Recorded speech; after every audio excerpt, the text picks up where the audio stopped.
यूं तो hotel eagles में विक्रम को फोन पर कस्टमर्स के साथ बात करने की ड्यूटी करते हुए 3 महीने हो चुके थे।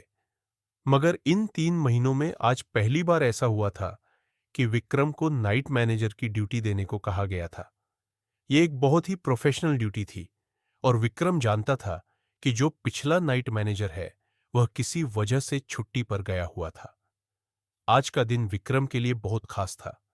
उसे अपने बॉस को अपनी कैपेबिलिटी को प्रूव करना था। नाइट मैनेजर की पोस्ट न सिर्फ उसको बड़े अमीर लोगों से एक सपोर्ट दिलवा सकती थी, बल्कि उसके लिए नई अपॉर्चुनिटी के रास्ते भी खोल सकती थी। विक्रम से पहले भी कई सारे नाइट मैनेजर इस मुंबई शहर में बड़े लोगों के संपर्क में आकर फिल्म इंडस्ट्री में पहुंच चुके थे। सुडौल शरीर, एथलेटिक बॉडी, सफेद शर्ट और शरीर को एकदम चूमता हुआ काला कोट पैंट पहनकर विक्रम मानो आज किसी गोथिक गॉड से कम नहीं दिख रहा था। उसके चेहरे में एक अद्भुत चमक थी जो कि उसके कॉन्फिडेंस को दर्शाती थी।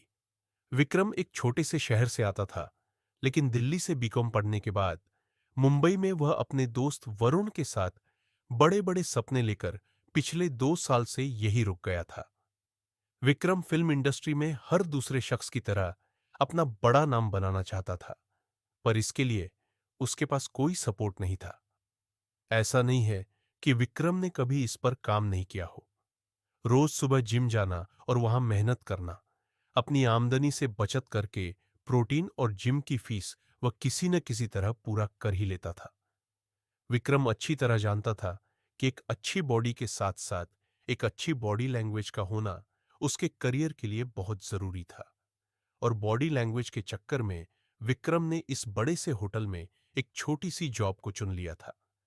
वह जानता था कि यहां रहने से और यहां पर काम करने से उसकी बॉडी लैंग्वेज में बहुत ज्यादा इंप्रूवमेंट होगी।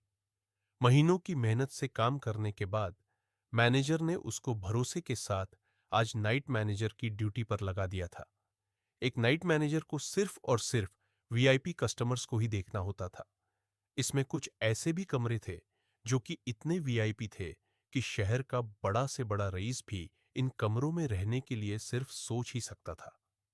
जैसे ही विक्रम नाइट मैनेजर के रूम में दाखिल होता है, वह वहां पे रखे हुए एंट्री रजिस्टर को देखता है जो कि आज रात के लिए खाली था। विक्रम भी कुछ ज्यादा एक्सपेक्ट नहीं कर रहा होता। वह अपने कोट को उतारकर चेयर के पीछे टांग देता है और आराम से बैठ जाता है। फिर टाइम पास करने के लिए अपने जेब से मोबाइल निकालता है और फेसबुक खोलकर स्क्रॉल करने लगता है।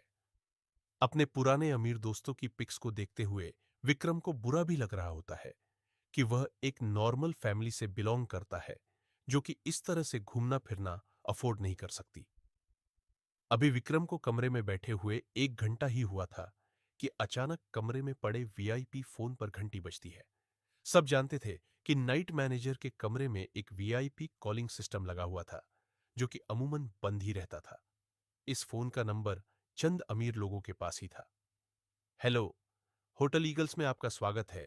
आपकी बात आज के नाइट मैनेजर विक्रम से हो रही है। विक्रम बहुत ही अदब से कॉल में खुद को इंट्रोड्यूस करता है। How may I help you? Can I speak to mister Mathur please? सामने से एक खूबसूरत आवाज में लड़की पूछती है। विक्रम को ना जाने क्यों ऐसा लगता है कि यह आवाज कुछ सुनी सुनी हुई है। Mister Mathur is of today. आज का नाइट मैनेजर मैं ही हूं। बताइए मैं आपकी किस तरह से सेवा कर सकता हूं?